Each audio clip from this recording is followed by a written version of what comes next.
we are back here on the GSMC Baseball Podcast, bringing you our third segment, which is going to be talking about Luis Severino and his resurgence of sorts with the New York Mets. Now, as we all know, Severino in the later 2010s with the Yankees was a great pitcher with them. Was a guy who kind of came out of nowhere with the Yankees organization, became a really great starter, and just kept dealing for many years. Was one of their better starters in that rotation. Was one of the most electric players in baseball. We all know his signature yell whenever he got a big out or struck someone out on the side. I remember some iconic moments with the Yankees. Sifley won with the playing the Twins in the playoffs, like the Yankees have done so many different times, where he had loaded the bases, no outs. The manager had left him in, and he then struck out all three of the batters to get out of the inning for the Yankees. Let out a huge scream, just showed his emotion, and the Yankees would end up winning that game. So, watching Severino growing up, I'm a Mets fan, but I am from New York. I grew up in New York, so I do watch a lot of Yankees games. They are on my cable, so I do watch a lot of them, and I watched Severino a lot growing up, and he was always one of my favorite players, even though he wasn't the Yankees. People who are young and getting into baseball like myself, we are always looking at players who showed a lot of emotion. Players who had fun playing the game, weren't just stone-faced and had some personality. And that was Severino. Severino was one of the best pitchers in baseball for a little bit of time. Showed emotion, had fun playing the game, seemed like a great guy. And I think that's what baseball needs more of, and he was that then. But, he had some rough spots. He ended up getting Tommy John. He did not really recover from that. I believe missed 2 full seasons out of his career with injury. And when he came back with the Yankees for 2 years, was never really the same. Was just not the guy who had the blistering fastball and great off speed.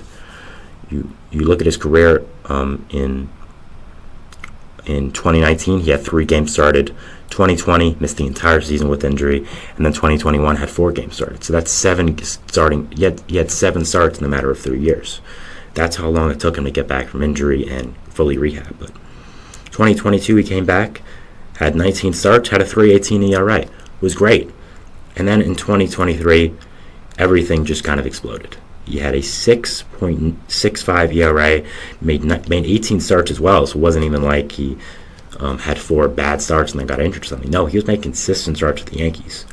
And the thing that was crazy about last year was that it wasn't even like the advanced stats were saying, he's getting super unlucky. He's getting, crazy unlucky, and he's just getting kind of bad, as you would say.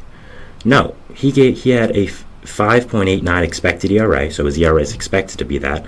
So you factor in luck, it was still not good. His hard hit percentage was 44.5, so almost half the time he was giving up hard hits, which in baseball you don't want to give up hard hits.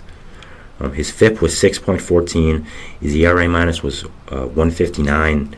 So he was not good. And again, the thing about him was he was not getting unlucky. He was none of that. No, he was just bad. And a lot of fans were wondering what happened. Like, this guy was one of the best pitchers in baseball for a little while with the Yankees, was a great player, and suddenly now is just regressing and is becoming one of the worst players in baseball. Last year he was the worst pitcher in baseball for a player that made a significant amount of starts, which he did. So going into this offseason, it was very strange with Severino. We all knew he was not returning to the Yankees. That had run its course with all the ups and downs he had with the season he had last year. It was just time to move on for both the Yankees and Severino, so we were interested in where he could go. A lot of people pointed at teams like the Rays and the Dodgers. These teams, both the Rays and the Dodgers are known for being probably the 2 best organizations in baseball, who take players who have been bad but were good in the past, got them back to their old form, and had made them really good. The Rays have done that countless times. The Dodgers have done that countless times as well. So, you saw a lot of teams were pointing at the Dodgers and the Rays as teams that, Severino could potentially go to. But instead, he went to an interesting team. He went to the Mets. And a lot of people were kind of perplexed at that. First of all, a big Yankee signing with as a free agent with the Mets, that's kind of unheard of. It's not something you really ever see. Biggest example I can ever think of with that is probably Curtis Granderson. So it was a really interesting situation that he would go to the Mets. And also, the Mets weren't exactly a team that was known for its analytical, amazement. Weren't really a team that was known for fixing guys and all that kind of stuff. But Severino trusted the Mets. He trusted new president of baseball operations, David Stearns. And now look at him. You look at Severino's stats right now, and he's been doing great.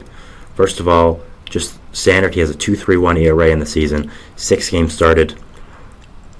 Last year he had 66 earned runs. This year doesn't even have 10. He has 9. His left on base percentage has gone up 4%. His ERA minus has gone down by 100. His FIP is 3.24, which is almost 2 runs lower than last year. His hard hit percentage is 8% lower than last year, which is significant. His barrel percentage went from 10 to 3, so that's how many times a player is barreling up your pitches, which is the sweet spot of the bat, basically, which is if you give a barrel, it's probably going a long way. So only 3%, 7% decrease. So a lot has been going right for Severino. And a lot of people are wondering why. Well, how did this guy go from so bad in a great organization to a really, really great pitcher, one of the best pitchers in the National League this year, to an organization that isn't really known as much for kind of developing players and getting them in this kind of situation? The thing I don't think a lot of people know about Severino was just some of the other stuff he had, not entirely pitching related. First of all, he said in his Mets press conference when he signed there, the one he had like a month after he signed, just like making it official and talking to media for the first time, he said a lot of information. And one of the first big things that I noticed was sleep. He said throughout his whole life he was never a good sleeper. It's just something that did not happen for him. And he said going into this offseason, he got a sleep doctor. He fixed himself with that, and he sleeps great now. Now, that might be something that you're laughing at, like, why does that really affect you that much, sleep? I would say 100% it would, and I think that's a big thing that a lot of people are overlooking. If you're a professional athlete who does not get good sleep, you're not recharging yourself, you feel tired, and then you have to go through all these workouts that you do every day. They probably wake up at 8 a.m. every day doing insane workouts that, a radical person could not comprehend. And throwing a baseball 96 miles per hour consistently in a weird motion that's like violent is not exactly not something your body was made for. So if you're not getting good sleep, if you're not recharging yourself, I think that affects you a lot. And I think that was something big that you saw with Severino, where, okay, this guy's taking this seriously. He knows what he has to fix. He knows what he has to fix. He wants to be an elite pitcher again. He wants to be a significant contributor. And we're seeing it now this year.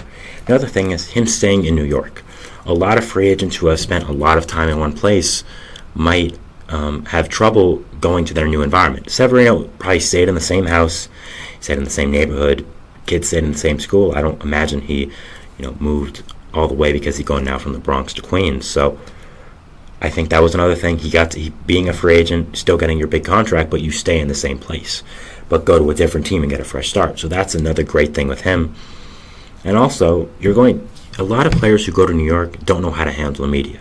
Severino already knows how to handle the media because he dealt with it with the Yankees, and now it's basically the same people with the Mets. So he knows how to deal with that. There's not anything new with the Mets. So a lot of factors went into him becoming a great pitcher again and doing really well with here. Another thing that people saw but didn't take into account, I think, was tipping. Severino talked multiple times about how he thought he was tipping his pitches last year with the Yankees, and that was a reason why he was not doing as well. Now, tipping your pitches itself is not something you want to do. No pitcher wants to tip his pitches, obviously. You don't want to let the teams know what pitch is coming and that they can wait on it, then hit a home run. So that was another thing. But the thing that was interesting the most about this with Severino was that it wasn't even the fact of him tipping the pitches. It was the fact that he was thinking about teams stealing his signs and him tipping pitches. So he would take extra precautions. And so he would not tip his pitches, but then would not focus fully on pitching, which was really, really interesting. So he's basically saying, yes, I'm tipping pitches. I can fix that. But because I'm doing it now, I'm thinking about it, and I'm not I'm not putting my full effort into thinking about my pitch in the pitch next because I'm thinking too much about that they're going to see what I'm pitching. I'm focusing too much now on the guy in first and second stealing my signs and not me focusing on the batter. So that was something else that's interesting. It's all these psychological things that go into an athlete's mind that affect them, that, people like, me and you who are Joe Schmo who don't play professional sports aren't going to know of. So there was a lot of factors going on with Severino, a lot of stuff that was interesting with him. And I think hearing all the ways that he did improve himself, he did take care of his body, he took some new precautions, I think was very, very interesting and showed, he wants this and he wants to be a great pitcher again and he wants to contribute for the Mets. And it's showing now. He's been a great pitcher for them.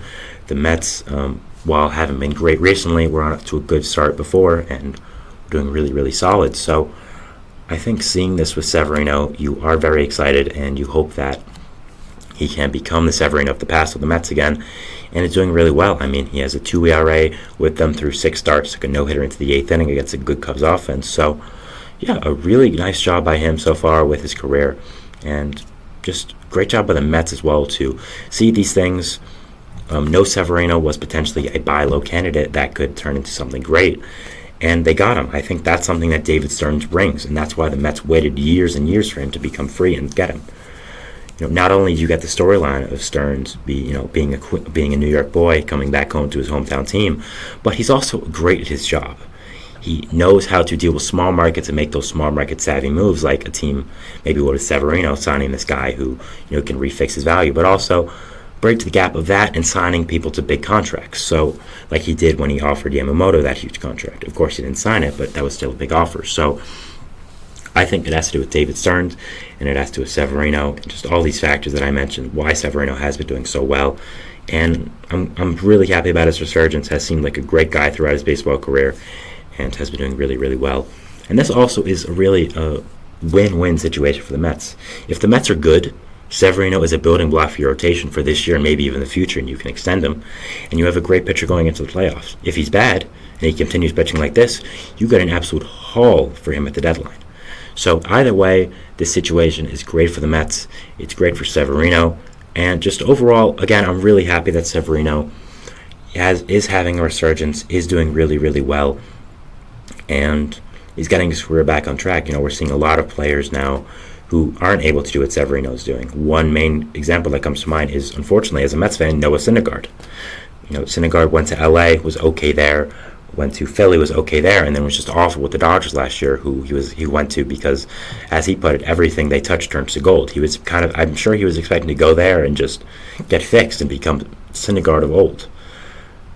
So I think with a lot of these guys who are in the same boat as Severino, not getting the help they need and not becoming themselves of old, I think it's really encouraging that Severino is, and he put the time and the work in to be able to. So I'm really happy about Severino.